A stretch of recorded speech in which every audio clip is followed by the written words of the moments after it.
serving for 2 years. The 28th Annual Berkeley County Schools Scholarship Pageant was held on November 23rd and 24th, 2019 at Musselman High School. As you know, this pageant is sponsored by the Dispinet Scholarship and Berkeley County Schools and is the annual fundraiser for the scholarship. The Dispinet Scholarship was established in 1972 by the Berkeley County Council PTA in memory of the Superintendent of Schools, Raymond Dispinet. 49 years later, we are still helping students with their college education. Our current guidelines are the same as when the first pageant was held in 1992, to recognize students for their achievements in academics, school activities, community service, and leadership. The required wearing apparel remains something suitable for church. There were 72 students competing, representing 26 Berkeley County schools. Community and business support was excellent, with a value of $7,000 being donated by 75 businesses and individuals. There were 52 adult volunteers who helped with the pageant and 13 students from 12 schools who also assisted. This year, in 2019, the total receipts were $10,646.25. Expenses totaled $3,318.84. So the amount cleared is $7,327.41. During the 28 years this pageant has been held, there have been participants from all county schools. More than $200,000 has been made for the Dispinet Scholarship, with thousands of dollars awarded to our students in scholarships. In the Miss category, the winner received a $500 college scholarship sponsored by Vic and Shelley McFillan. Thanks to the generosity of Dr. Bill Queen, former president of this board, the 4 runners-up also received scholarships totaling $700. The goal of this pageant is to promote education and community service. We encourage and involve the students in activities that serve this purpose. Students receive quality awards sponsored by area businesses and are recognized for doing their best. To encourage academic excellence, awards sponsored by Jerry Williams State Farm were presented to contestants making all A's or all A's and B's the last school year. Jerry has done this for the entire 28 years. To recognize excellent school attendance, medals sponsored by Rick Hill were presented for perfect and faithful attendance. Sparkling Star Awards were presented in the Tiny Miss and the Little Miss for achievement in school, community service, and extracurricular activities. Even though they are in grades K through 5, these students are already doing great things to help in their communities. Star plaques were awarded to the student in the Little Miss, Junior Miss, and Miss for the best achievement and overall excellence in academics, leadership, school activities, and community service. A $250 Shining Star Scholarship in the Miss is sponsored by Diana Gant. My husband, John, and I, along with the family of Bud Jules, sponsor the plaques. Interview award plaques were given in the junior and Miss categories. The recipient of the Miss Interview Award received a $250 scholarship sponsored by Diana Gant. Janelle Sperry sponsors the plaques. Other sponsors not previously mentioned are Chick-fil-A, MVB Bank, Hadley Appraisals, Eric Gates, State Farm Insurance, Jefferson Security Bank, and Candy Insurance. Also for 28 years, Walmart and Kmart have let us borrow items to decorate our Musselman stage. The dining room, Denny's, and pizza oven donated meals for the judges. Our sponsors are wonderful and really so very generous with our needs. A permanent rotating plaque for each division has the winner's name engraved each year and with their picture is displayed in their school during the year. Community service is an important part of the duties of the winners. For 23 years, projects involving all contestants have donated dozens of boxes of food to the Shenandoah Women's Shelter for abused women and children, have provided toys for needy children, have dressed Salvation Army bears, have donated items for veterans at the local VA center, and have provided toys to hospitals for children who are patients. In addition, the 2019 school representatives have been Salvation Army bell ringers and served as pages during the legislative session in Charleston, as well as assisting with the backpack program. They also participated in several parades for fun. They normally visit the veterans during Valentine's for Vets Week at the VA Center, help with Special Olympics and county PTA award programs, but due to the pandemic, these activities were not held. Even though it is a year late tonight, they are all excited to address this board. I would like to introduce our 2019 winners and tell you a little bit about them. The Tiny Miss competition includes kindergarten through second grade. Our Tiny Miss Berkeley County Schools is Ava Hoffman. Ava, could you join me, sweetie?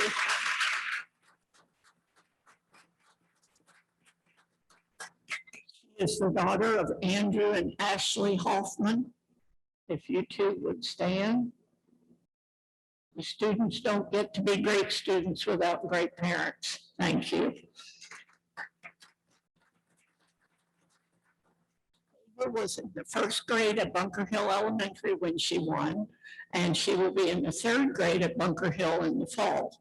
Her favorite subjects are math and reading. Her favorite teacher is Miss Tyson, and her favorite school activity is making crafts and completing art projects. She is in the Sulphur Springs 4-H Club, South Berkeley Youth Football League cheerleading, and is in her 5th year of dance at Berkeley Center for Dance, taking ballet, jazz, acro, and tap. At the pageant, Ava received the Sparkling Star and Faithful Attendance Awards. Ava hopes someday to be a pediatrician and a dancer. Miss Ava Hoffman. Ava.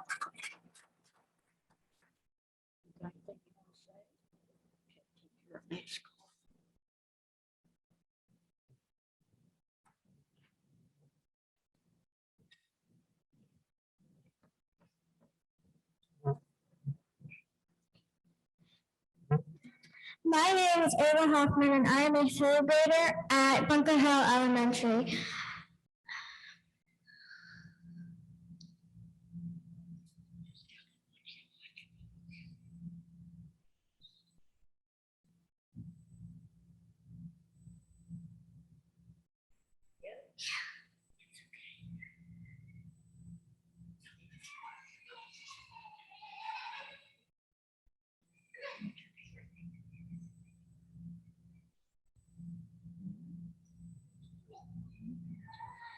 I want to thank the school board for supporting the pageant, and my favorite thing about being Tiny Miss was when I got to go to Charleston and be a page.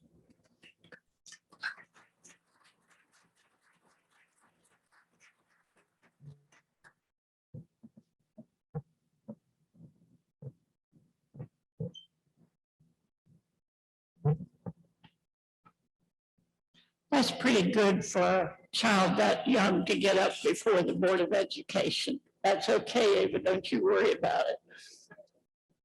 The Little Miss competition includes 3rd through 5th grades. Our Little Miss Berkeley County Schools is Ava Facundas. Ava? We have 2 Avas this time.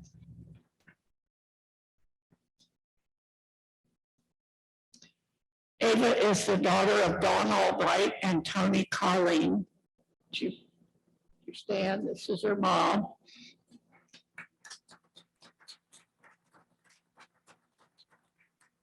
Ava was in the 5th grade at Potomac Intermediate when she won, and she is now going into the 7th grade at Spring Mills Middle School this fall. Her favorite subjects are math and reading. Her favorite teacher is Mrs. Nelson. Her favorite school activity is the science labs. At Potomac Intermediate, she was student council president for 2019-20, participated in the Math Field Day Olympiad and Yearbook Club. She is in her 5th year of dance, taking 5 different styles of dance. She supports the Berkeley County Humane Society using profits from her lemonade stand, gives temporary foster mom care to kittens and cats, volunteers for the newspaper and education book sale and bake sale. She placed 2nd in the Design and Ad Award. She has received 1st place in school, county, and 2nd place at regional social studies fairs. She received a bronze medal for the school Math Field Day Olympiad. At the pageant, she received the Sparkling Star Award and the Faithful Attendance Award and the All A's Award. Someday, Ava hopes to be a pastor and a professional dancer. Ava Facundus.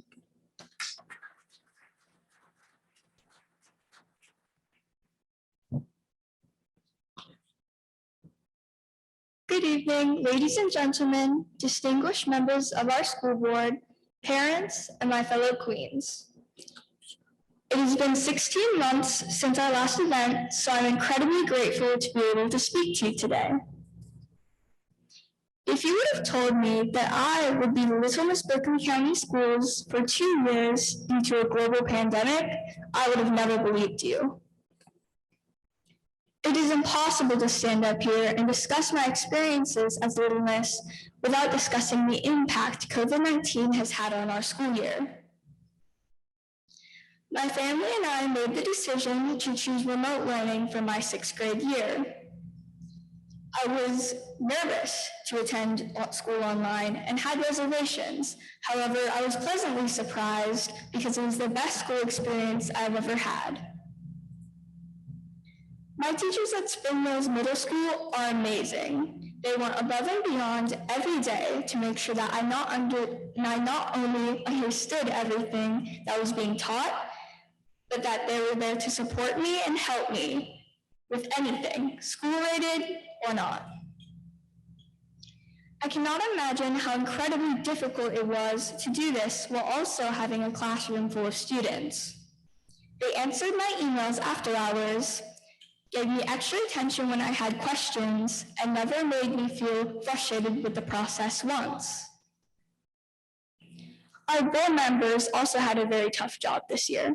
Keeping us all safe while trying to give us a normal year was no easy task. There were times when we woke up not knowing what changed the night before with COVID. We had to learn how to be flexible and roll with the punches during these unprecedented times. Many parents and caregivers supported those children these past 16 months. They were amazing and were the true heroes of this story.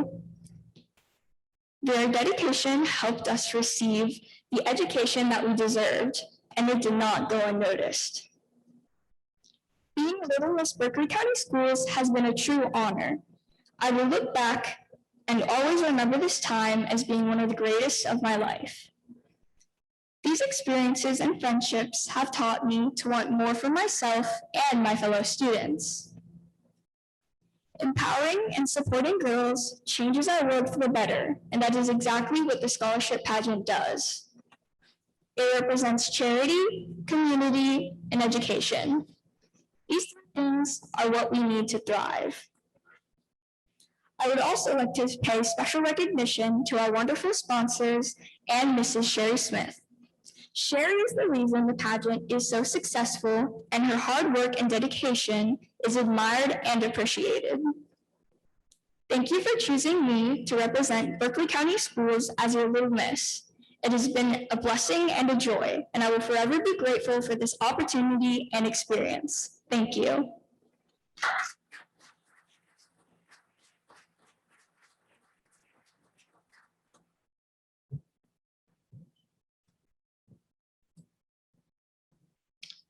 The Junior Miss includes 6th through 8th grades. This year's Junior Miss is Bailey Olak.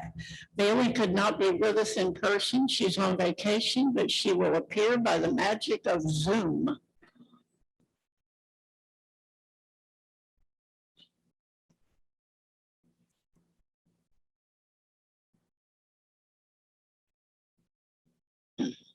There she is. I would like to share a little bit about Bailey. She is the daughter of Dean and Amy Olak. She was in the 7th grade at Martinsburg South Middle when she won, and her favorite subjects are math, reading, and social studies. Her favorite teacher is Mrs. Mott, and her favorite school activity is show choir. She will be in the 9th grade at Martinsburg High School in the fall. At South Middle, she was active in student council, South Spirit Show Choir, anchor of the TV station, and several other clubs. She has also been very active in community activities, including Girl Scouts, Apollo Civic Theater, Relay for Life, and Church Youth Group. She designs and sells bracelets to get money to buy gifts to take to the kids in the hospital. She volunteers at the Commission on Aging, participates in Relay for Life, and helps fill backpacks for soldiers and school kids. Academically, she has received awards in the Social Studies Fair and the Science Fair. She is a senior gymnast and performs in gymnastic shows. At the pageant, Bailey received the Judge's Interview Award and the All A's Award. In the future, she plans to become an optometrist. Bailey, would you like to speak? I would. Can you guys hear me? All right. Hi, I'm Bailey Olak. I'm an upcoming freshman at Martinsburg High School, and I'm your junior Miss Berkeley County Schools. I'm sorry that I could not be with you guys tonight in person, but before I tell you what a year I've had, I wanted to thank Sherry Smith and Janelle Sperry for all their support through this pandemic. Although the pandemic has limited our activities, we were still able to ride in a few parades, serve as a page at the Capitol, tour and meet our governor, meet the state superintendent of West Virginia schools, and represent Berkeley County schools for the past 2 years. And I just wanted to thank you all for coming out and helping us through this rough time. And thank you for including me in this opportunity.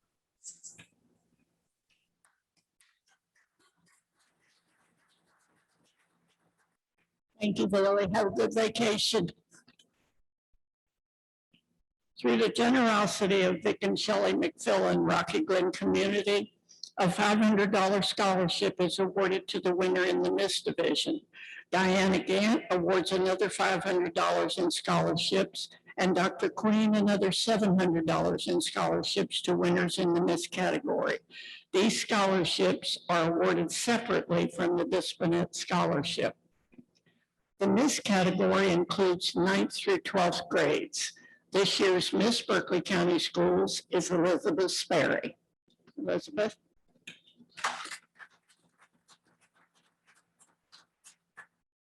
Elizabeth graduated from Musselman High in 2020 and is the daughter of Will and Janelle Sperry. Janelle.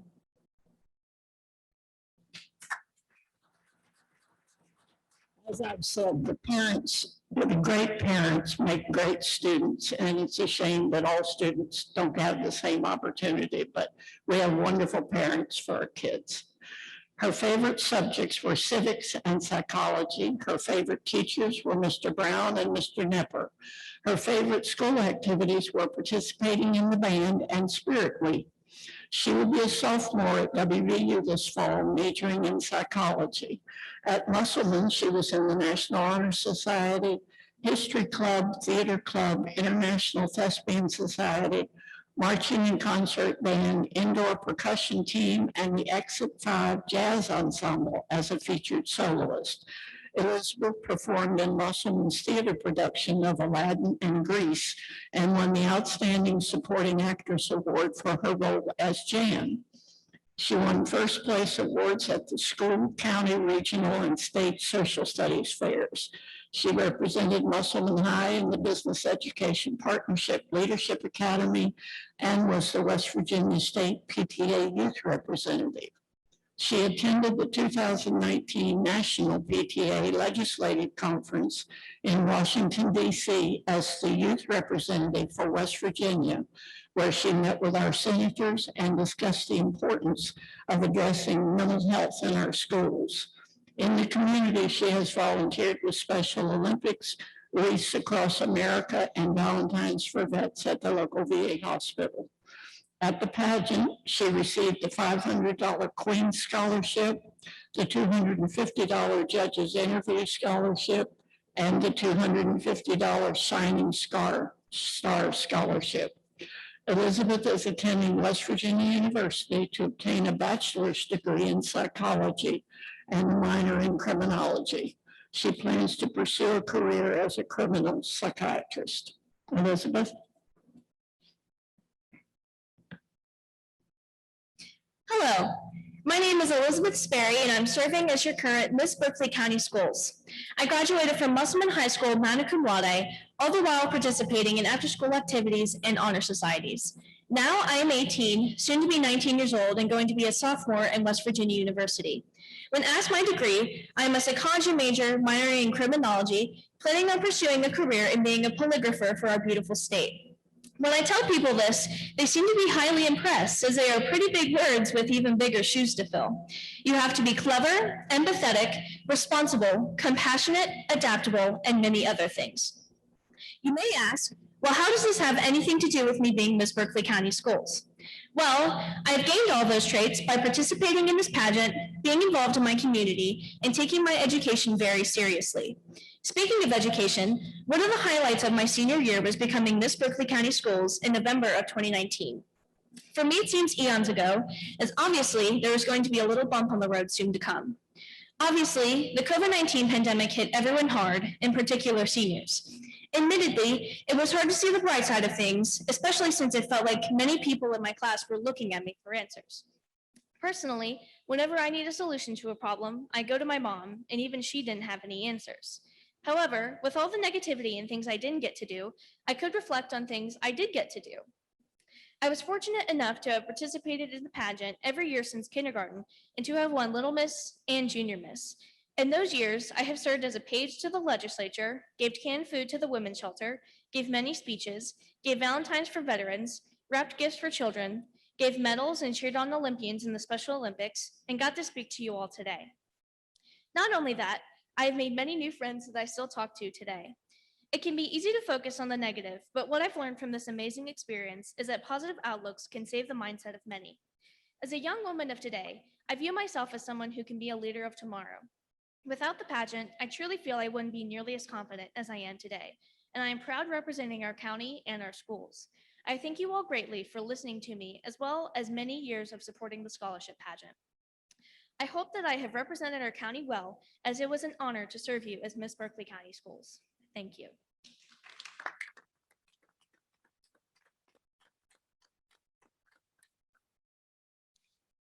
All of these girls are going to make our world a better place for all of us.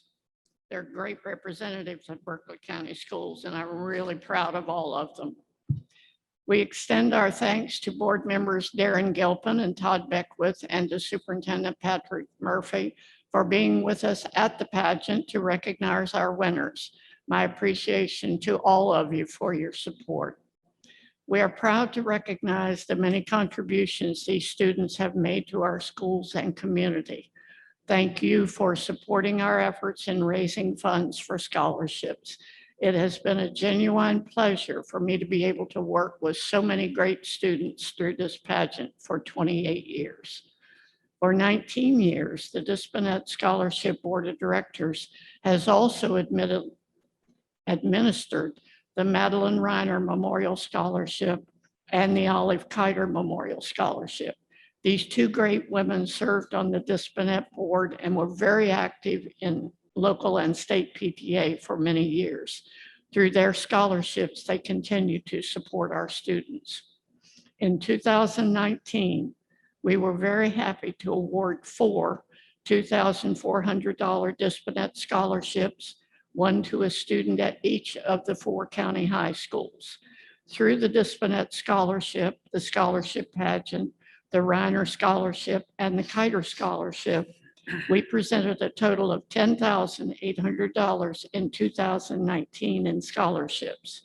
In 2020, we awarded $8,450 in scholarships, and in 2021, due to the pandemic and no pageant being held, we still awarded $2,950 in scholarships. We are currently supporting 7 students in college through the Dispinet Scholarship. I thought you might like to see a pageant program, which Michelle has distributed for me at your place. It includes pictures and vita of all the contestants and lists the many contributors to the pageant.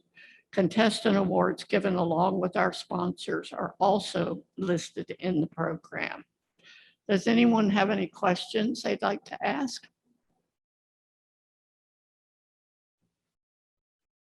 Okay. We thank you so much for supporting our program and letting us share it with you. The girls love coming in here, and it's a real learning experience for them to be able to present to the Board of Education. I mean, that's a big deal for them. And for them to get up here and speak, they gain confidence, and it's really good for them. I appreciate you letting them do that. And I believe Jackie Long has certificates from Governor Justice to present to the girls.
And Bailey, I will be getting your certificate from the governor to you, sweetie.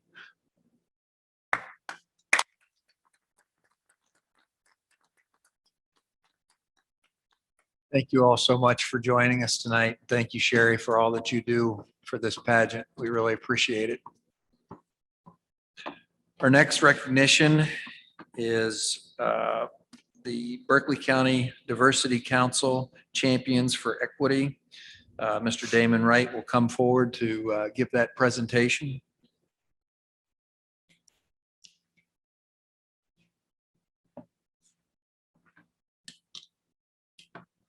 Good evening. My name is Damon Wright. As was just said, I'm the chairperson for the Berkeley County Diversity Council. I'm here tonight because the Diversity Council has been around for many years, but we've never given out an award.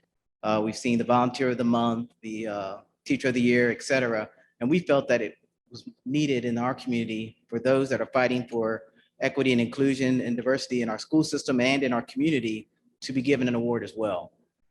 We had a lot of different applicants. We had faculty awards. We have people in the faculty, people in administration, students, several different categories that we had people nominated for.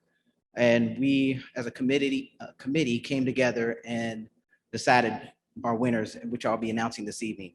I did want to give a thank you to the other people on the list that were nominated but were not selected, because even though they are not getting the award, they are still doing the work in the community and in the school system.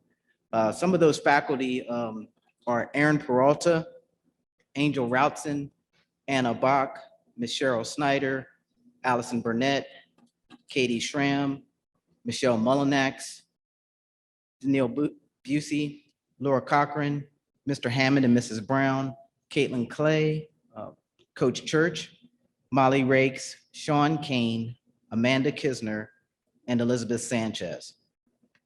We also had community members, Master Clyde of Clyde's Karate, as well as Dr. Chiquita Howard Bostic of Shepherd University. Another organization was Fairness West Virginia, as well as the Eastern Panhandle Alumni Chapter of Delta Sigma Theta Sorority. We want to thank all of those that were nominated because they too are working to make our community better. Our first award will be going to a student, Miss Katie Hatfield.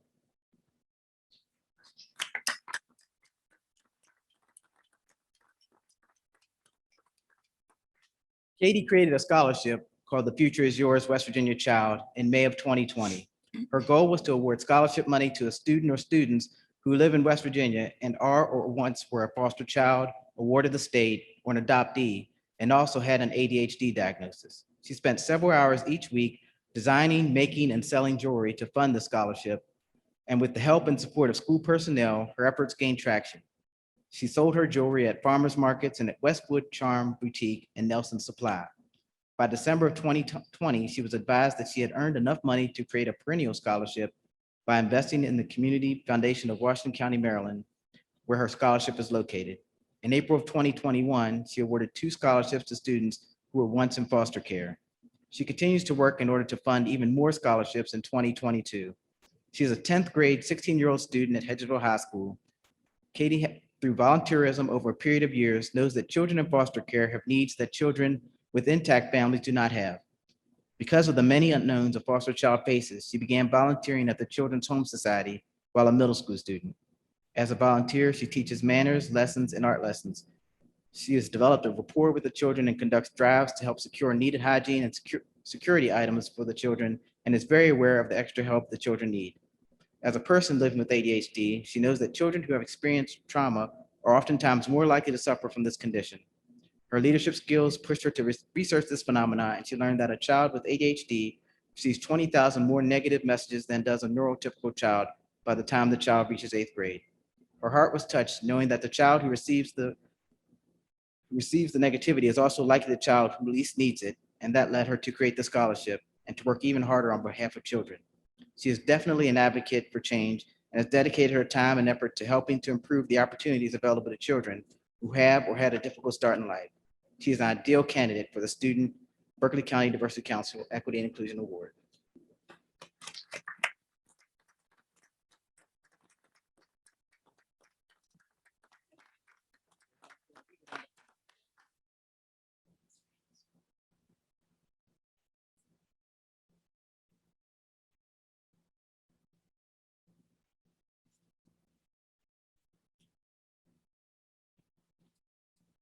Another winner we had that wasn't able to make it to this evening is Miss Celeste Brown from Martinsburg High School. And the things that I'm reading here, these are all from people that, these are things that were written by people that nominated them. I wanted to read what was sent in to us rather than something that we came up with, because I wanted it to be authentic and true to what they're doing and what other people felt that they were doing. So Miss Brown has been a champion for equity for many years. As a Martinsburg High School history teacher, she often supplemented curriculum to provide a more holistic view of history, particularly including the contributions of marginalized groups that were not found in the textbooks. Ms. Brown cultivated a classroom environment that allowed students to analyze, evaluate, and discuss social issues and propose solutions to contemporary issues. She recognized and appreciated students' cultural identities, evidenced by using course materials that allow students to see themselves reflected in curriculum. She used instructional strategies and course materials designed to eliminate prejudice and stereotypes, expanded on persons from the students' perspectives, ancestries, and how said persons contributed to the history of the United States, and promoted understanding of and respect for the United States as a pluralistic society within a global context. Ms. Brown's influence extended beyond the classroom, as she has used her knowledge, skills, and abilities to facilitate for many years the school's Multicultural Club, which in turn has facilitated numerous historical events and activities throughout the school year. The richness of the activities exposes the entire student body to historical facts beyond what is provided in the curriculum. The richness of Ms. Brown's instructional practices and content knowledge has recently resulted in her being selected to participate in and lead a West Virginia Department of Education committee designed to develop content standards for an African-American history course. The standards will then be available to all 55 counties in the state of West Virginia, providing historic history teachers an opportunity to expand on what is presently available in the standards and curriculum. Ms. Brown became a key figure in numerous district initiatives under the leadership of this administration involving diversity, multiculturalism, culturally responsive pedagogy, cultural proficiency, and equity and inclusion. Her assistance and impact to influence fellow educators has been invaluable. Ms. Brown also every year would go on the HBCU college trip that the Diversity Council would have. She was very influential in getting students involved, getting students to come, helping students to be prepared for their interviews, their applications being ready, and for helping students further their education by going on to college. So I wanted to make sure that she was acknowledged this evening as well. We have two more winners, which I'll allow Valerie Ledford to announce, and then we'll wrap up. Thank you.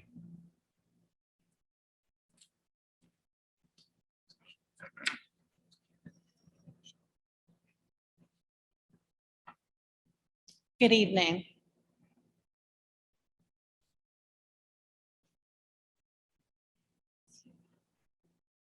I'm going to announce Kim Patton.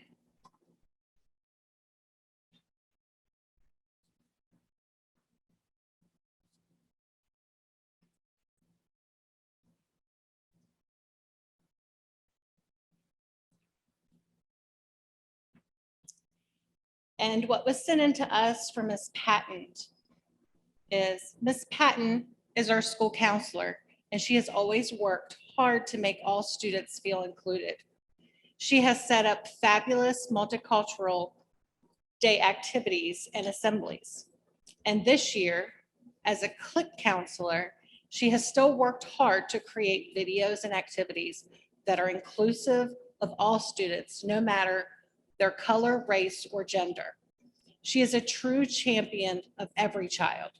She has brought numerous resources to the attention of the Director of Academic Coaching, Coordinator of Project Aware, and the person who nominated her. That I have an equity focus to ensure the social emotional needs of students are met through the lens of equity, reducing the possibility of academic and counseling discrimination and bias.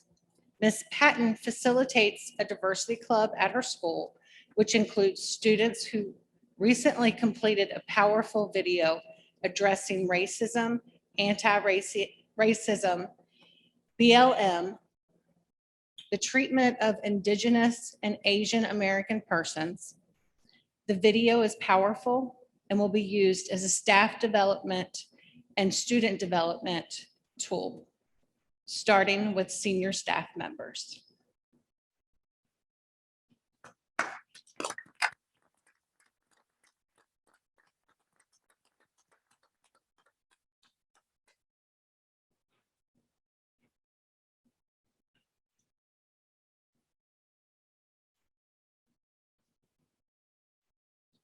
Sorry, this is new for us.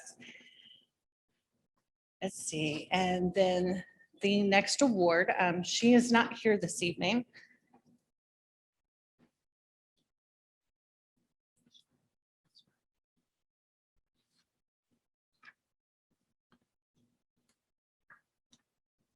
Is for Charlotte Norris and the Destiny Baptist Church. Charlotte Norris and Destiny Baptist Church has served our school community for numerous years. They helped initiate and facilitate the Burke Street Promise Neighborhood Initiative, which believes that every child should have access to the opportunities to help them go from cradle to career and reach their full potential. P&I coordinates resources and unites families, neighbors, and community organizations. Together, we can work to empower children so they can improve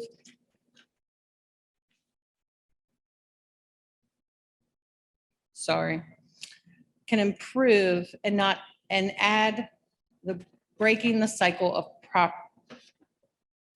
of poverty. With this in mind, they serve the school to ensure all students' needs are equitably met by eliminating potential areas of gaps so that learning may occur. Beyond the Promise Neighborhood Initiative, Destiny Baptist Church meets every need of Burke Street Elementary, whether it's assistance with after-school tutoring, meals, school supplies, supporting the school's initiative by supplying volunteers, to name a few. They want to see every child succeed and take action, steps to ensure such occurs.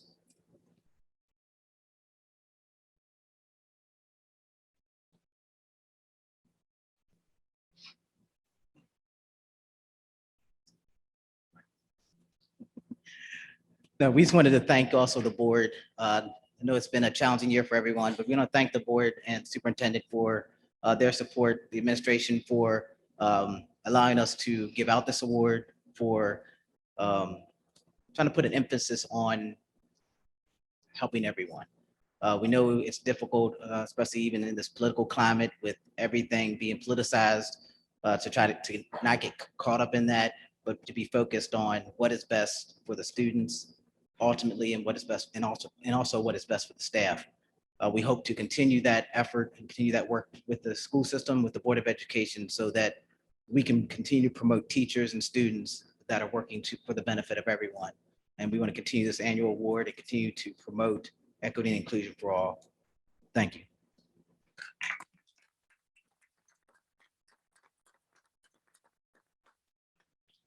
Thank you, and congratulations to Mrs. Patton and to Katie. Thank you for joining us. You guys are welcome to stay for the rest of the meeting, but now would be a good time if you want to head on out.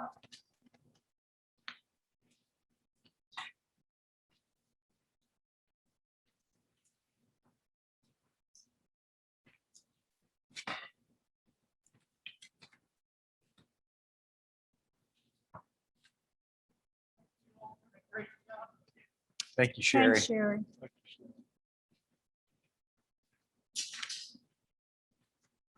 Do we have anyone signed up, Michelle, for Citizens Forum? Okay. Next item is Citizens Forum, and Mr. Damon Wright.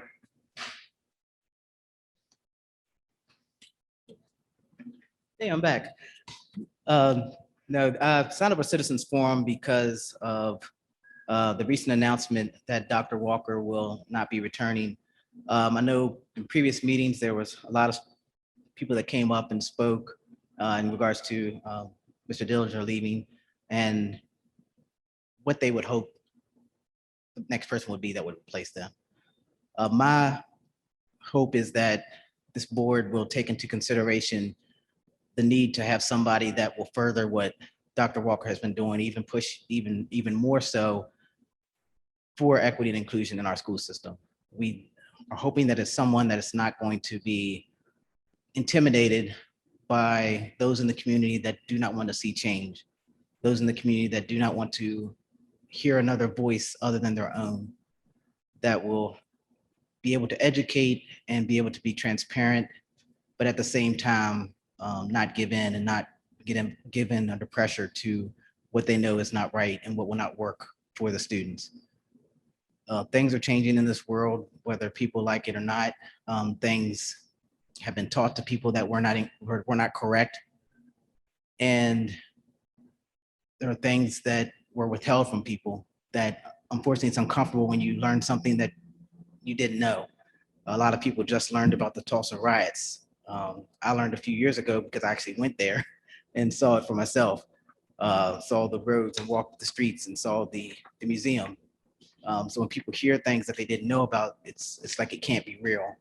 But we want somebody that's going to push for the truth, no matter how painful it is to whomever it is.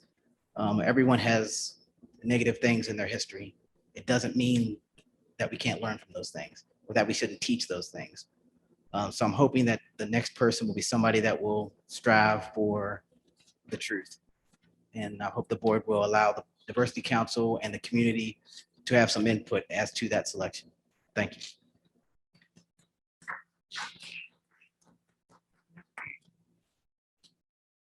Our next item is the consent agenda.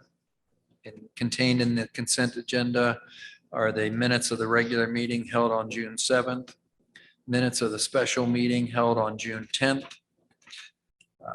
Chaperone requests, 3 curricular and extracurricular trip requests with 1 prior request approved, 1 use of school property, 8 budget supplements, and 32 transfers. We have the payment of the bills and approval of invoices.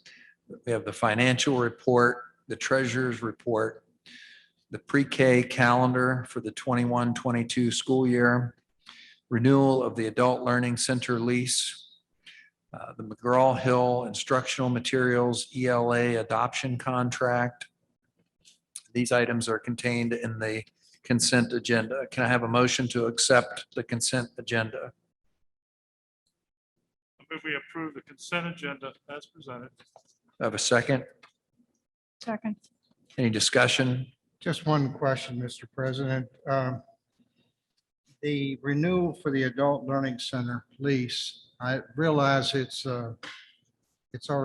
paid by the state, but will we have any other rental property after we build out the Warehouse. warehouse and move the printing shop and anything? Will we have any other rental properties that we're renting? Do you want to come forward, Mr. Spinagle? You probably know this better than I, but I don't believe we're going to have any other rental properties once we consolidate to the warehouse, but would you confirm that? or- That's correct. The print shop is the only other rental property we have at this time. Thank you. Any other discussion? All those in favor of the consent agenda? Aye. Opposed? Carries unanimously. The next item are the monitoring items. And under that is equity and inclusion end of the year summary. And Dr. Veronique Walker will come forward to give that presentation.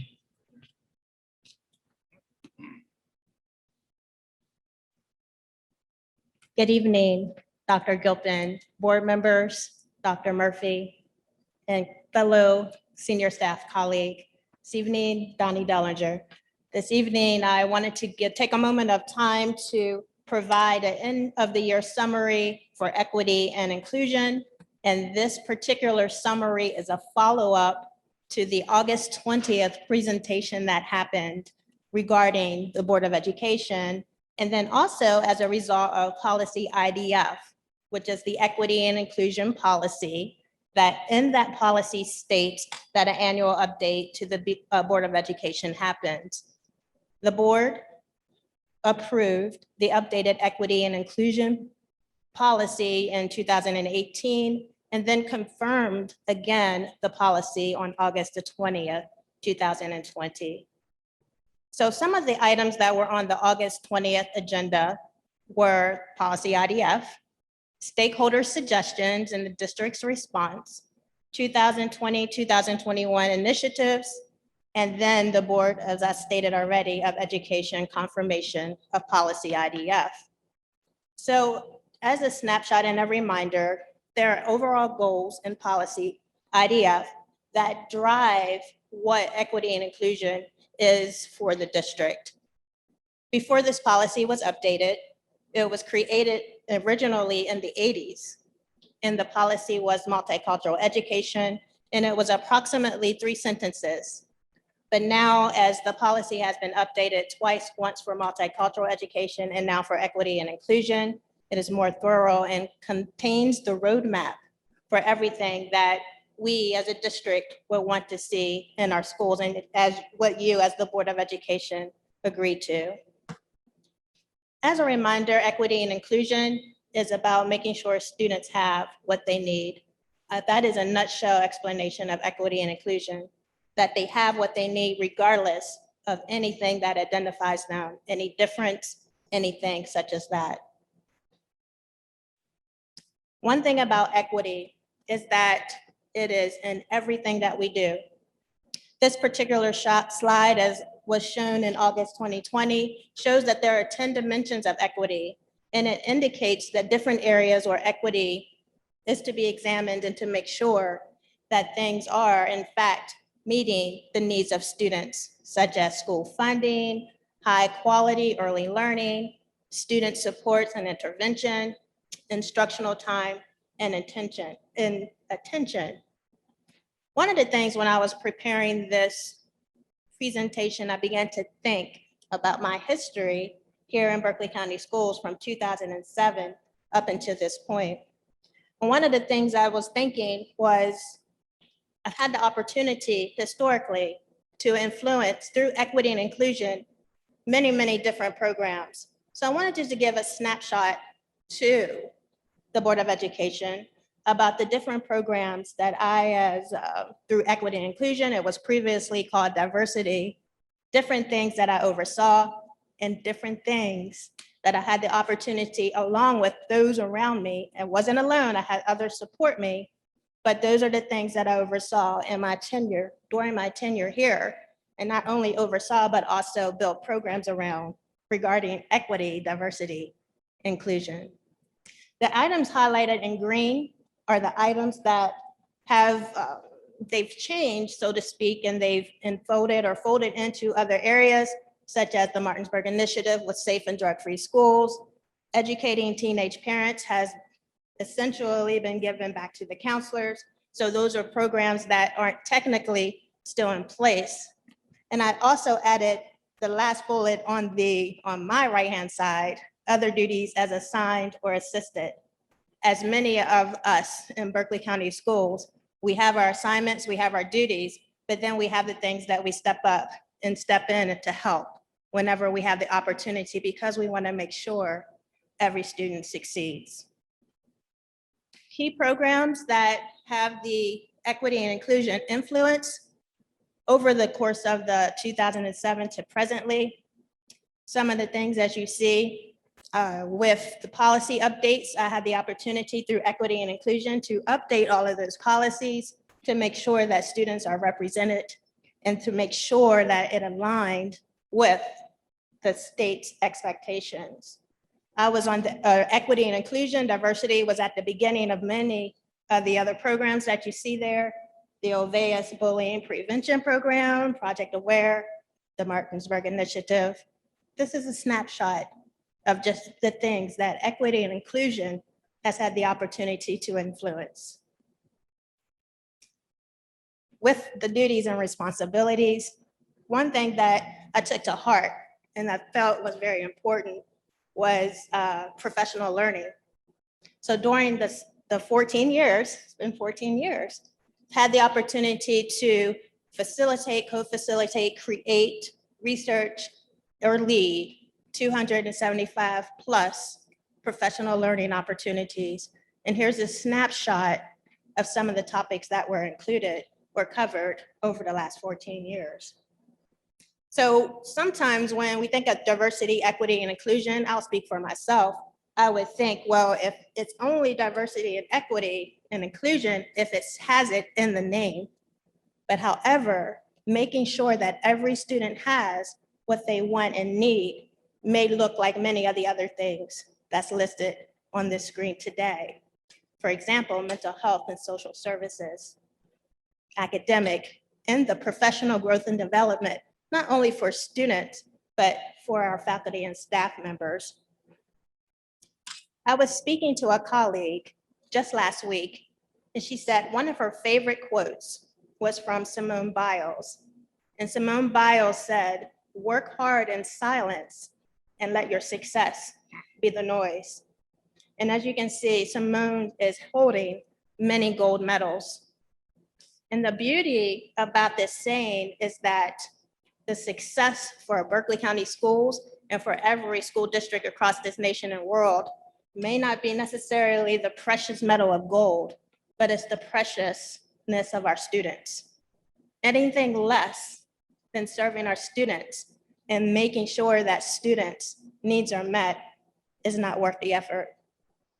And it was just very appropriate that tonight that the Equity and Inclusion Award was given to the individuals that you saw receive the award tonight, because many of those individuals worked in silence. They weren't looking for accolades. They did their jobs. And there are many people, I will say it, I'm going to say it, my last board meeting presentation, there are people across this district who are working in silence for the benefit of our students. And every role is important, from the service personnel to teachers to administration. It's the best way that we as a district can make sure every need is met for our students. So some of the initiatives that were discussed at the beginning of the school year were the employees of color as a result of some of the turmoil that was happening, the political unrest, the social unrest. We met with the employees of color as a reminder. Here were some of the things that they stated that was needed for them from that point forward and prior even to that point, but especially after the unrest occurred. Out of that particular series of events, the Multicultural Employee Association was formed. Here we have listed their mission, their statement, and they've had the opportunity to meet every month to offer a place of support for any educator who wanted to come to the table, so to speak, and have a conversation. And they plan to continue to grow this particular employee association. And so we're looking forward to what they have to offer and what will continue to be available for employees in Berkeley County Schools. Again, there was the 10 dimensions of equity. In August, we shared several guiding questions, such as, does each student have access to strong teachers? Do the teachers reflect the diversity of the student population, or do the administrators? Other questions, does each student who needs it receive additional instructional time and or attention? Are the schools safe and supportive? Other guiding questions that were there, does students have access to high quality preschool? And also, do students attend schools and classes that are racially, ethnically, and socially, economically diverse? These are questions that across the district, across this last year, have been discussed and have been ensured that there are areas, yes, definitely as a district, Berkeley County Schools is meeting those needs. And there are, as data reflects, opportunities for growth. So one of the initiatives was to research the answer to the guiding questions. It is ongoing. Other initiatives, I'm going to backtrack, was for more professional development. We were able to have the administrative and staff book studies, and then also continued use of the equity and inclusion liaisons occurred. There's one in every school. Other aspects of the initiatives or professional learning was establishing a more accountability system for safe schools, professional learning so that individuals completed more of the required trainings for the safety of our students, which again is another area of equity. Here, if you see at the bottom, the last bullet on this page, or this particular screen, is the creation of a local history supplemental curriculum, that being the Raymer Center. That is still to be determined and in progress. But I want to backtrack to continued student advisory meetings. We had the meetings this year. There were different things that came from that meeting that students recommended. As a reminder, each year, some of the bullet points you see there are the things that students said that they wanted and needed. But one of the things I want to share with you is actually a part of one of the winners tonight, or the individuals who was recognized tonight. She worked with her students in her diversity club, that would be Kim Patton, school counselor, and they created a powerful video. You heard about the video. Tonight, I'm going to show you 2 minutes of this 5-minute video, approximately 2 minutes, so you can get an idea of what students want to talk about, what students want to address. No one in this video was coerced or prompted. These were their ideas. And so we're going to take a moment just to watch a snippet of this particular video. I believe the board members also have this presentation, so you can go back and watch the entire video when you have the opportunity.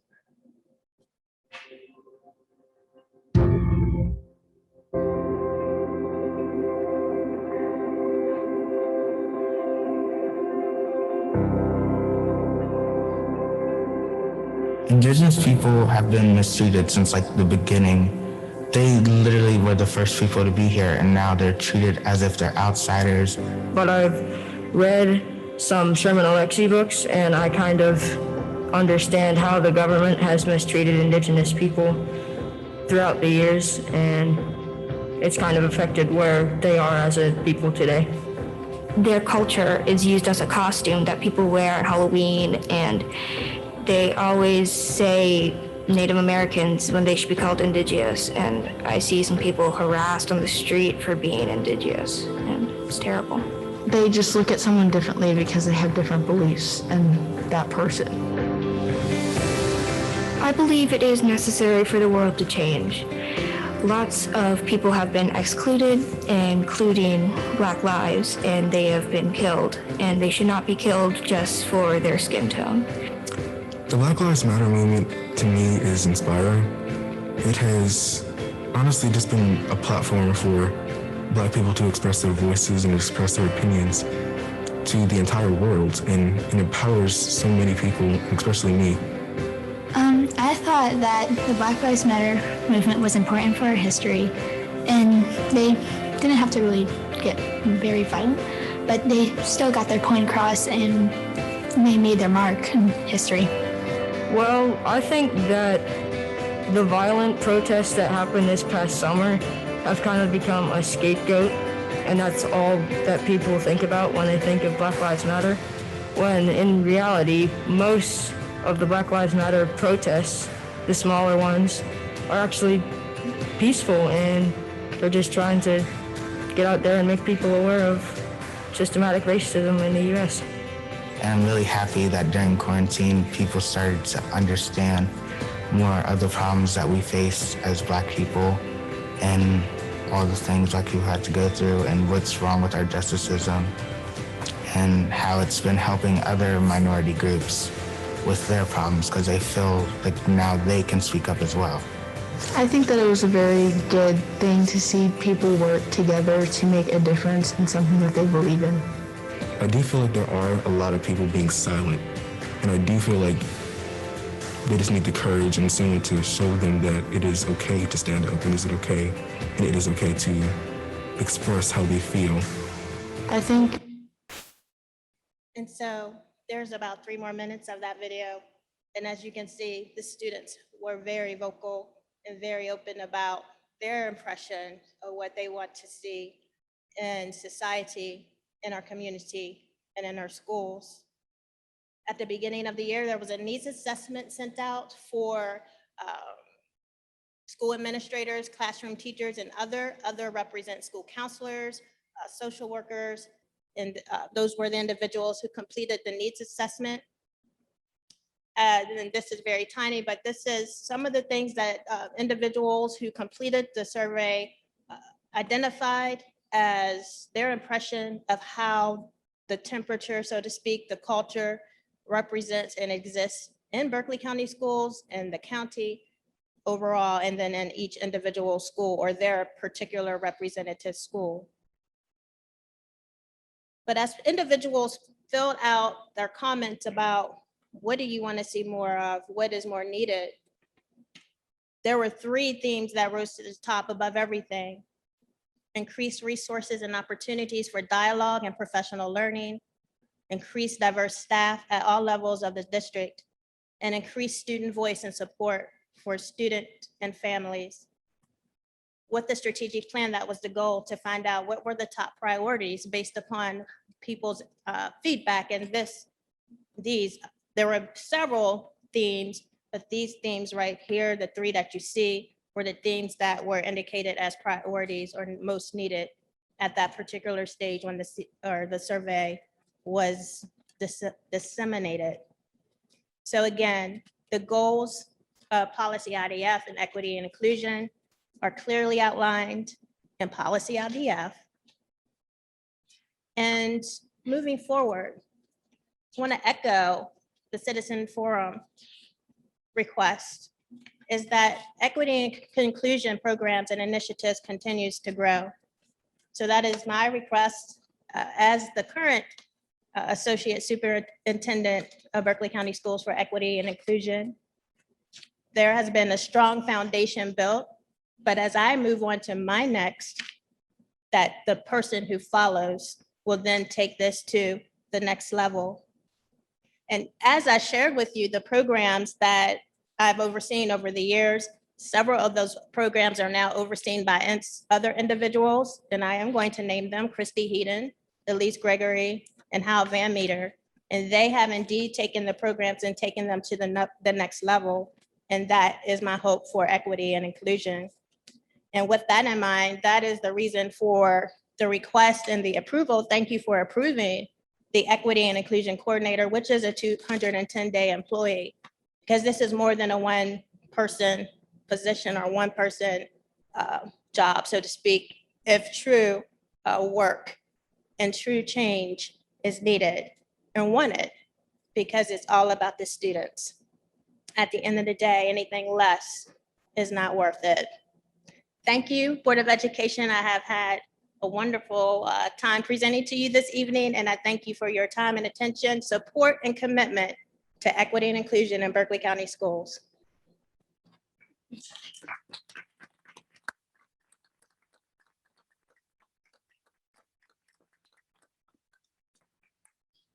Thank you so much, Dr. Walker, for your 14 years in Berkeley County Schools. It's always been a joy to see you and to hear your presentations. Look forward to seeing what you do in the future. Thank you. Our next item are the action items. And the first, Mr. Brad Spinagle will present the next few here. The first is the transportation supply bid. Thank you, Dr. Gilpin. Transportation supply bid for fiscal year 22. I will read off the supply item along with the winning bidder. First off, we have batteries, 12 volt, battery mart, $65.55. Windshield washer fluid, we did not have a bid, so we'll choose a local vendor to meet that supply. Antifreeze goes to Quarles at $7.50 per gallon. Motor oil, 15W40, will go to HN Funkhauser at $8.35 per gallon. Transmission fluid will go to Quarles at $1,752.85 per 55-gallon drum. Diesel exhaust fluid goes to Quarles at $1.56 per gallon. Unleaded gasoline goes to Holtzman at a 0.25 refinery price deviation. Diesel fuel will go to RM Roach at 0.117 refinery price deviation. Propane will go to RM Roach at 0.409 Mount Bellevue price deviation. Number 2 fuel oil will go to Holtzman at a 0.2425 refinery price deviation. Tires, Bridgestone R268s will go to McCarthy at $342 a tire. Bridgestone R250s will go to McCarthy at $318.80 per tire. Firestone FD663 will go to McCarthy at $312 per tire. Bridgestone 255s will go to McCarthy at $313 per tire. And for our returns, the 11R225s will go to McCarthy at $30 each. And the 225 70R 22.5s will go to McCarthy at $15 each. That concludes the transportation supply bid. We recommend that the board accept the bids as presented. Can I have a motion to accept the transportation supply bid? Second. Second. Any discussion? All those in favor? Aye. Opposed? Action carries unanimously. Your second item are the transportation physicals bid. Yes, the transportation physical bid for fiscal year 22 is as follows. We had 2 physicians bidding, Dr. Terry Chambers at $90 per physical and Dr. David Morris at $97 per physical. We'd also like to remind the board that any Berkeley County school driver who would like to see their own physician, we will reimburse up to the maximum bid, which is $97 per physical. We recommend the board accept the transportation physical bids as presented. Can I have a motion to accept the transportation physicals bid? So moved. Have a second? Second. Any discussion? All those in favor? Aye. Opposed? Motion carries unanimously. Next item is transportation uniform bid. The transportation uniform and facilities bid, services bid for fiscal year 22 is as follows. If you're looking at the chart, I'd like to turn your attention to the column labeled weekly rental. We had two competing vendors, one company named Domestic and another company named UniFirst. The way this bid worked, the company that won substantially most of the categories receives the entire award. And in this case, UniFirst won 11 of the 15 categories. That's 73%. And I'll quickly go through the supply items. Insulated bibs will be 74 cents per week. High visibility jackets will be 80 cents per week. T-shirts will be 80 cents per week. Enhanced visibility pants, 32 cents per week. Enhanced visibility shirts, 28 cents for short sleeve, 32 cents for long sleeve per week. Under facility services, shop towels will be 5 cents each. Shop towel auto replacement will be 2% of inventory at 49 cents each. Soiled towel lockers are free. The 3x5 mats are $1.20 each. 4x6 mats, $1.92 each. 3x10 mats, $2.40 each. 4x6 logo mats, $3.12 each. Scrapper mats, $1.92 each. Air mist, $1.50. And nylon bag and stands are free. We recommend to the board they accept the transportation uniform and facilities bid for FY22 as presented. I have a motion to accept the transportation uniform bid. So moved. A second. Second. Any discussion? Just a quick question. Is the rentals, are they like washed? Yes. Is that the purpose of the rentals? Yes. Okay. Yes. The company comes in, they take out the towels, they take out the mats, they wash them and replace them with new ones. Even the shirts and stuff? Yes. Is this the same company we use for maintenance? I believe it is the same company we use for maintenance. Is this the Yes. same company we are presently using? No, the company we are currently using for transportation is Domestic. Any other discussion? All those in favor? Aye. Opposed? Motion carries unanimously. Workman's compensation bid. Workers' compensation bid for fiscal year 22 is as follows. We had two competing companies. First, we had Travelers. They bid $484,724. Encova, also known as Brick Street, bid $494,548. We recommend that the workers' compensation bid be awarded to the lowest bidder, which is Travelers, at $484,724. Can I have a motion to accept the workman's compensation bid? So moved. Second. Second. Any discussion? All those in favor? Aye. Aye. Opposed? Motion carries unanimously. Thank you. Our next item are the personnel actions, and Mr. Louis Mullinax will come forward to present those. Good evening, Dr. Gilpin and distinguished board members, Dr. Murphy and senior staff. We've been working very hard in the HR department, and I'd like to start out by saying it's just a pleasure to work in Berkeley County. Dr. Schooley is representing us at the National ASPA conference in Denver, and he's asked me to deliver these personnel actions today. I'd like to start out by thanking the HR department, like Michelle Brock. She's worked extra hard here recently to make sure that everything is processed and our board actions and all the scanning and the contracts, they're all complete. And as you've noticed, these board actions have been a little lengthy here recently. There are a lot to look through. Also, the people that are working so hard in our department is Lauren Garrett. She's processing the Summer Soul program, new hires and the substitutes. Susan Cook is for processing all their certifications and recertifications, salary increases, and unemployment verifications. Debbie Walker, she's currently right now even going through our insurance premiums and correcting those. And Karen Hensel is working on our service to make sure everything gets lined up and posted. And our last addition to our department was Megan Baldwin. She found 60 individuals to staff our SOUL program that we couldn't find a couple of weeks ago. So a lot of energy and effort's been put into by the HR department. So before we get started this afternoon, there's a couple of corrections that we need to make on tonight's board meeting or board agenda. Line 69, we have, it's the technology integration specialist, and it's 210 days. All these positions were on your agenda as 200 days, but they are actually 210s. So that's line 73 is a 210 day. line 76, 210 day, and line 77, 210 day. We would also like to pull lines 156 and 159. We're pulling those from your personal actions because further action is needed before you guys should approve those actions. The superintendent recommends the following professional service, coaching, and substitute personnel actions for tonight.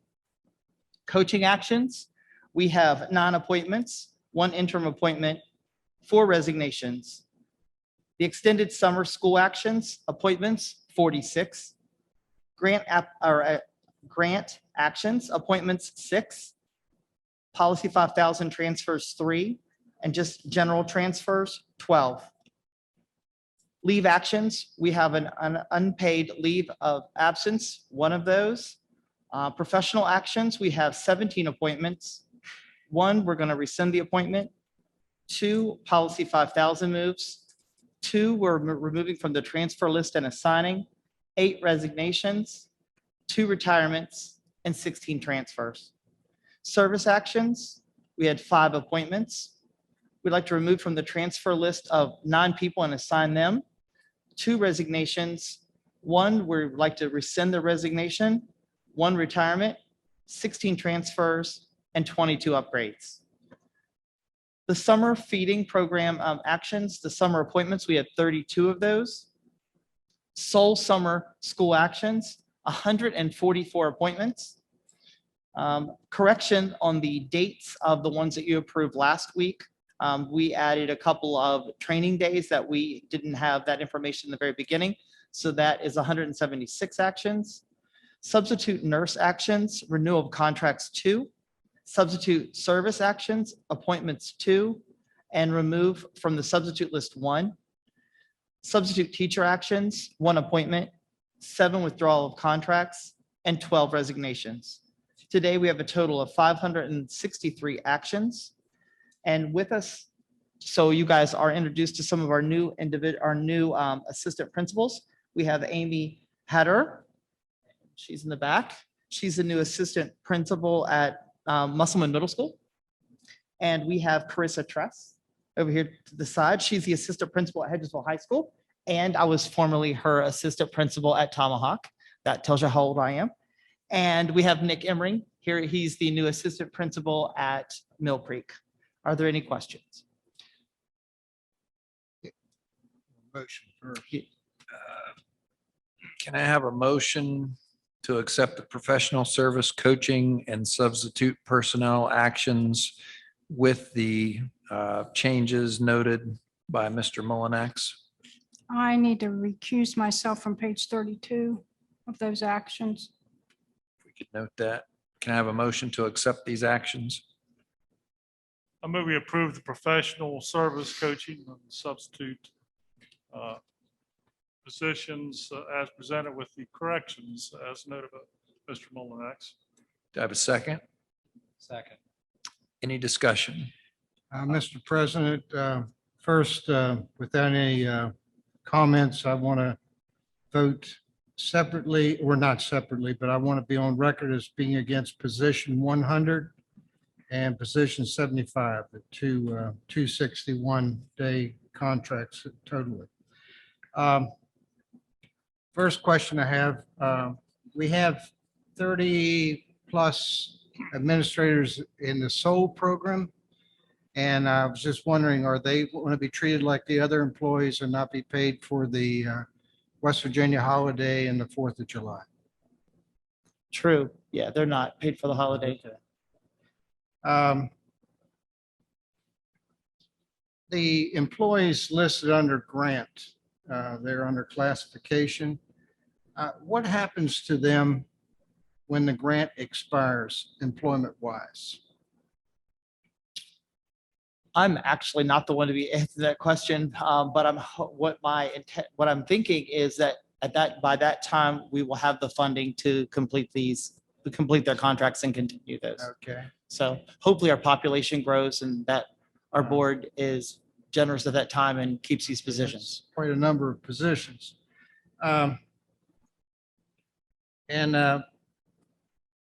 We have the interventionists and we have interventionists and other people, where will they be in the classrooms with the teachers? So where will they be housed or how will they intermingle? The interventionists will be housed in the school buildings themselves. And yes, the intention is that they will be in the classrooms with the teachers, instructing them. And I know I'm going to speak as a former principal. Right. That is a job that Dottie Pinnell, when she was in my building, she played a vital role there because multiple times I could not get into the classroom to model lessons for the teachers. And that person will be modeling those lessons and carrying out the instructional part of and assisting an administrator. So I see that as a vital role. Okay. Just a comment. We're talking about the students here. Dr. Walker was speaking previously. Berkeley County has a minority enrollment of 27% by a report I'm reading here. And since 1999, we had 1,120 minority students at that time, and now we're at 5,000 plus. So that's tripled the number of minority students in our system. And I know we're trying to employ similar individuals there. One last concern I have. Internationally, we're losing tonight on this list a couple of exchange teachers from China. And I just hope that our staff and the schools are making sure they feel safe as well as welcome for teaching our children the Chinese language. And I just noticed that while you were doing your presentation, and I hope we're sensitive to the times and the pressure that the people of Chinese descent are experiencing, unfortunately, in this country. Thank you. One question, Mr. Mullinex, on your Summer of Learning corrections, those various date strike-throughs, some of the ending dates are July 22nd and some are July 29th. I want to make sure that's correct, so we don't have to do a correction to the correction. But if it is correct, why do we have different ending dates? Some of the programs are different and they end at different times. They're linked in as Seoul totally, but it depends on where the teacher's teaching and what part of it they're teaching. Mr. Beckwith, that's due to the credit recovery at the high school.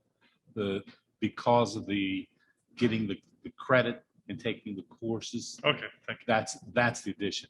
The SOUL program is the enrichment intervention part of the program. The additional days is from the credit recovery from the high school.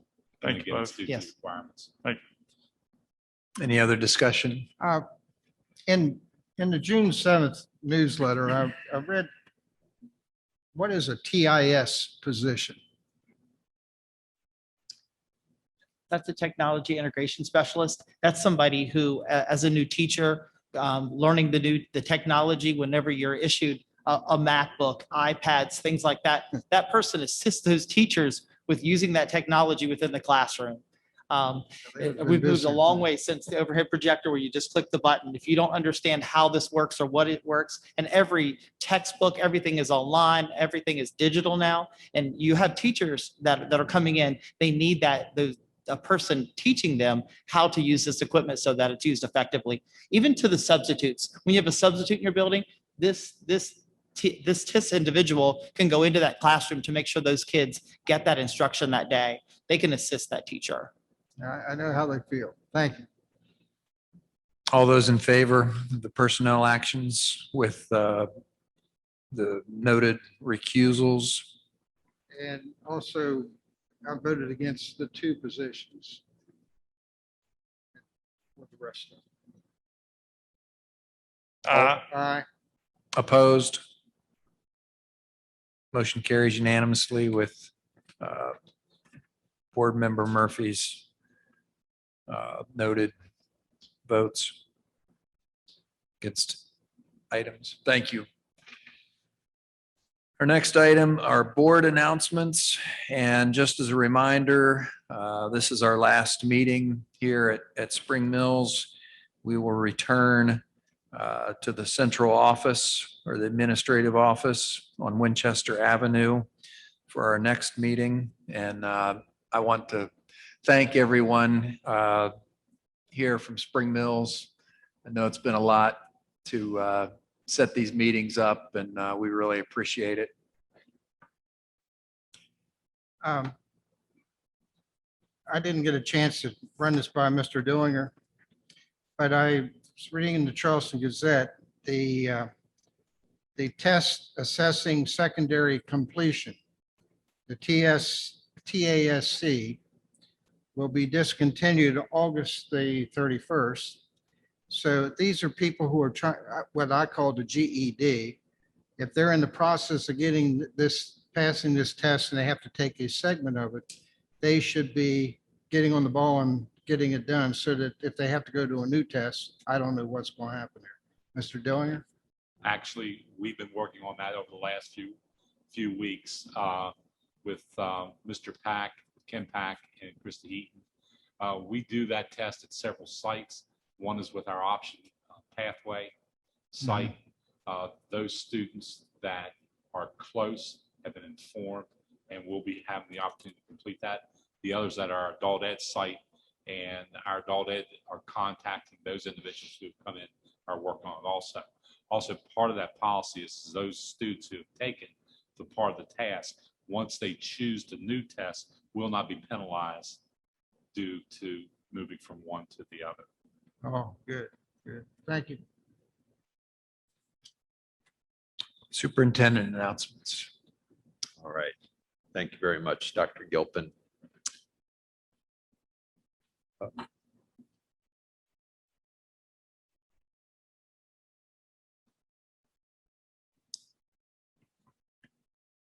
All right, I'll start off this evening by thanking everyone in Berkeley County for this year's work. We produced the annual report, which is going to be made public.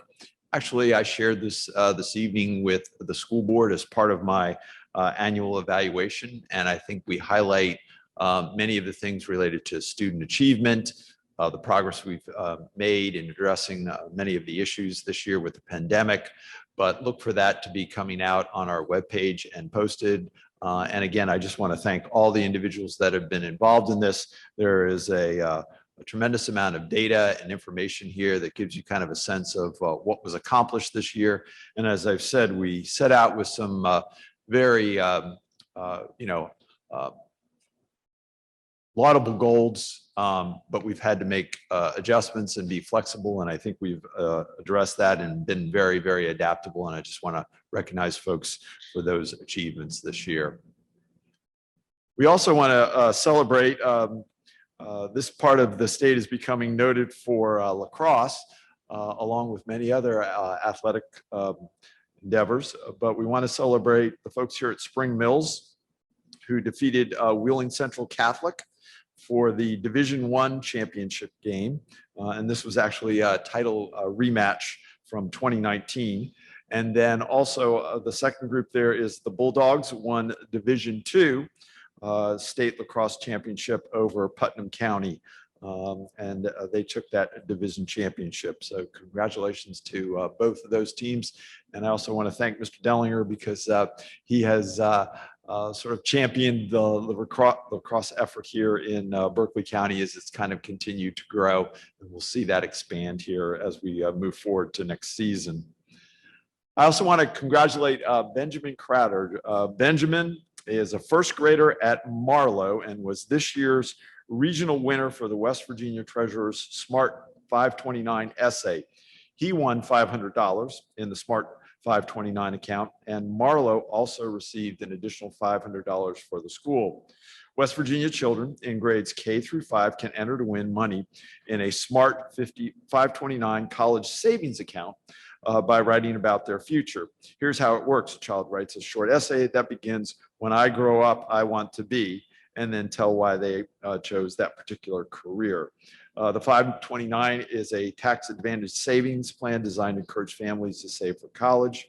Earnings on 529 investments accumulate tax-free, and distributions are also tax exempt. So congratulations, Benjamin, and keep setting those expectations high and hope you meet that goal. And we'll be hearing from you in a few years as you head off to college. We also want to thank the Martinsburg Sunrise Rotary program in its 4th year.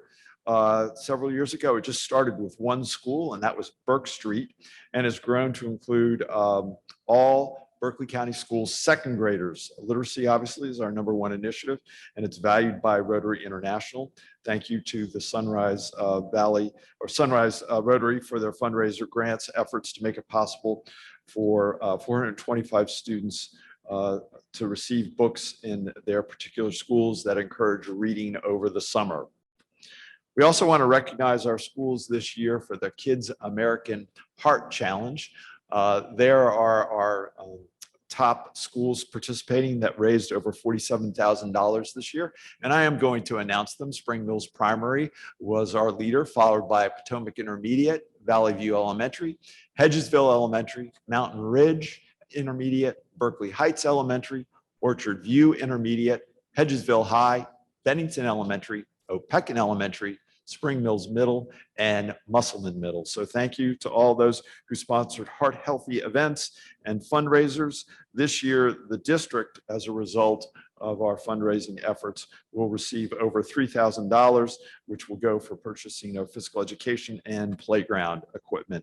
We have a strong relationship with the American Heart Association. We thank folks for that. A little bit of update on our summer learning engagement. And so we've had over 1,400 students in our SOUL program and close to 2,000 in all of our summer programs. Part of that is credit recovery. I want to make a special thank you to the entire staff who provided multiple options, as well as retirees and high school students that are coming back, and staff that is working to provide education and enrichment activities. You just heard Mr. Molinex. We've got varied schedules. We've got flexible schedules. We're trying to get people to come in, and they are working with us. And SOUL is going very, very well. I also want to thank our transportation folks who've had to make adjustments along the way as well. But I think we're now a well-oiled machine and going well. And the feedback from the kids is they're enjoying the day and enjoying the time. So thank you to all who've been involved in that. So I know we're getting many questions about face coverings and where we stand with that. Right now, the governor has lifted the face covering requirement following federal guidelines, but private businesses and schools were given the authority to make decisions for their own organizations. We are waiting to be consistent in moving and how we move forward for some additional guidance from the West Virginia Department of Education, as well as from DHHR. We hope to be making those decisions, so please be patient and bear with us, but we want to make one decision, not have to backtrack or change directions. So we have clarity of message, and we're hoping that decision will be made here tomorrow or in the next day coming. All right, finally, there are several individuals that we would like to recognize this evening, as this evening is our final board meeting for our fiscal year ending June the 30th. So I would ask that Dr. Gilpin join me down here to recognize these individuals. We're going to provide each individual an opportunity to say a few words, but also want to thank them and giving them the Berkeley County Schools Golden Apple. And we will start with Dr. Veronique Walker, our Associate Superintendent for Equity Inclusion. And you heard from her a little bit earlier this evening, but Dr. Walker, if you would please come forward, and we'd like to recognize you.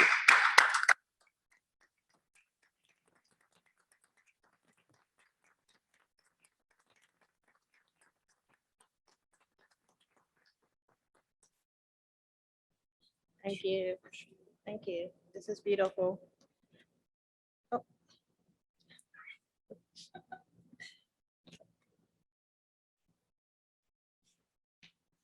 So really my presentation, I said it all, but again, I want to thank the Board of Education for support, and then the colleagues that I've worked with over the years, Dr. Murphy, who's behind me, and Donnie Dellinger, and everyone. I don't want to start naming names because I'm going to forget, but there is a group of people that I do want to acknowledge, and I've been stationed in pupil services for my entire career at Berkeley County at the district level.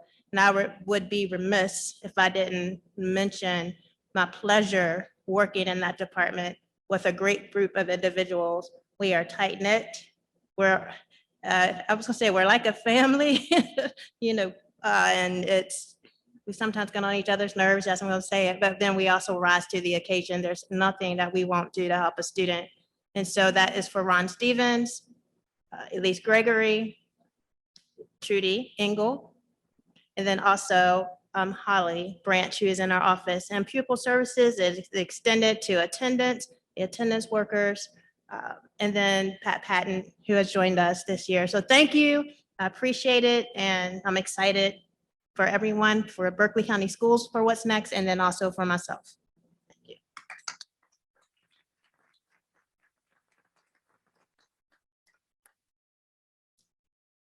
The next individual we'd like to call forward is Mr. Dave Banks. Dave has served the district in a number of different roles, and he is taking on a new leadership role in Jefferson County as their deputy superintendent. So, Mr. Banks.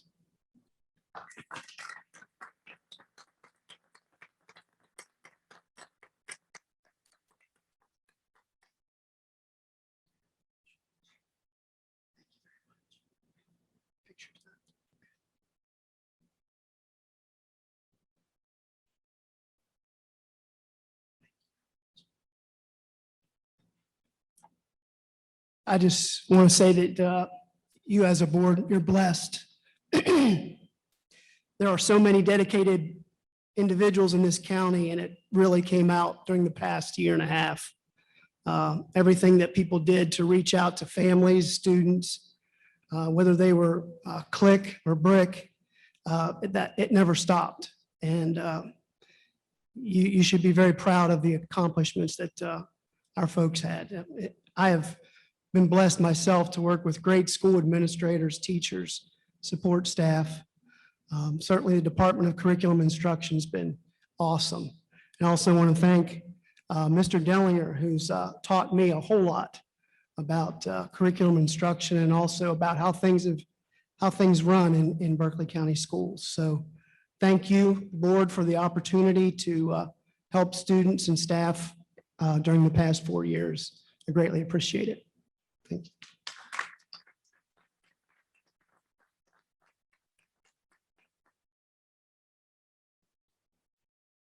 Then the last individual we'd like to recognize this evening is Don Dellinger, and I too want to thank him. He's been very helpful as I've come on board and transitioned here into the school district. He's also very knowledgeable with over 43 years here in some capacity within the school district. And I think just his background here in the community speaks well to him. I do also want to maybe at the end of the evening, we could join in a chorus of happy birthday to him, because I understand today is his birthday. So Donnie, congratulations.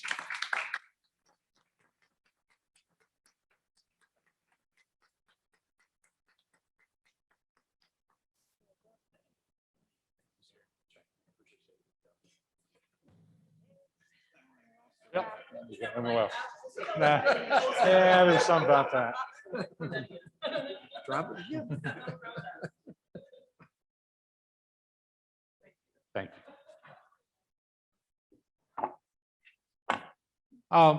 you. The one thing that when you reflect back on what you've been able to do, I've been blessed. I grew up in a great community, and from Marlowe grade school to North Junior High School at that time. And actually, I was the last group of students who left Martinsburg or left Marlowe that had the opportunity to go to Martinsburg High School. I was going to be a Bulldog, and that was the direction I was headed in. And at that time, they redistricted in the Marlowe-Bennington area, then had to go to Hedgesville. And I had a younger sister who was going to Hedgesville, and it was best for the family for me to go to Hedgesville at that time. And I had great teachers all the way through from Marlowe to North and at Hedgesville High School, and had the opportunity to go on and then come back to Hedgesville to teach and coach. And eventually move into being the athletic director, assistant principal, and then principal, and then finally here. And, it's the people that make everything worthwhile. And I had the opportunity to work with just wonderful, wonderful students, whether I had them in class or whether I was able to coach them. And in fact, I'm thinking to myself, Mr. Beckwith was a teacher when I went to Hedgesville, was able to teach and coach Tyler, Jackie's son. And again, it's just those connections that you make. The wonderful parents that we dealt with. I had amazing staff that were colleagues that I worked with, and just the community. And one of the things I think we have to remember here in Berkeley County is the fact that we're blessed because we have a county that in a community that values education. And I don't think that's true everywhere. We have a county that holds education in high esteem. They're willing to do the little things that make the difference. We're very fortunate to be able to run a lot of the programs that we're able to run, that our county is able to support them. And it goes beyond passing levies and bonds. But I know that there are times that at whatever position I had, whether it was teaching, coaching, or athletic director, or being the principal, or even this position, you reach out to your community and say, this is something that we really could value and we need, and it would help students. And I think as long as we have a situation where we have a community that values education and keeps kids and keeps students number one in mind, this county is always going to be successful and is always going to be at the top of the list. And again, thank all of you, and thank everybody I've had the opportunity to work with. And just sort of further what people have said tonight, just looking at what we've done for Summer Soul, our summer school program. It's amazing, and it's amazing how many people, whether it's the transportation department, our cooks, our staff in the board office, our teachers have stepped up, our assistant principals who are working in those buildings.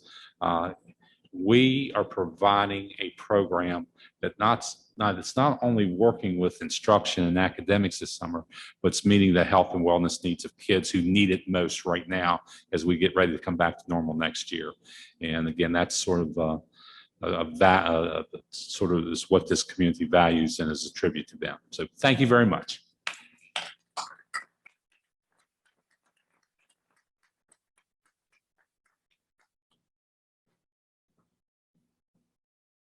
Mr. Gilpin, while you're making your way back to your seat to make the motion to adjourn the meeting, I will just echo your original comments and thank Spring Mills High School and the staff here for the work that they've done this year. We very much appreciate the transition and the help, especially from our technology department, who has also been part of a very supporting role. So let's give them a round of applause and a thank you.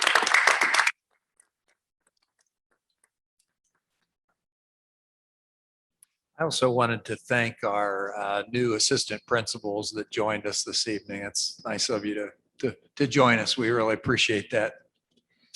Can I have a motion to adjourn? So moved. Second. All those in favor? Aye. We are adjourned.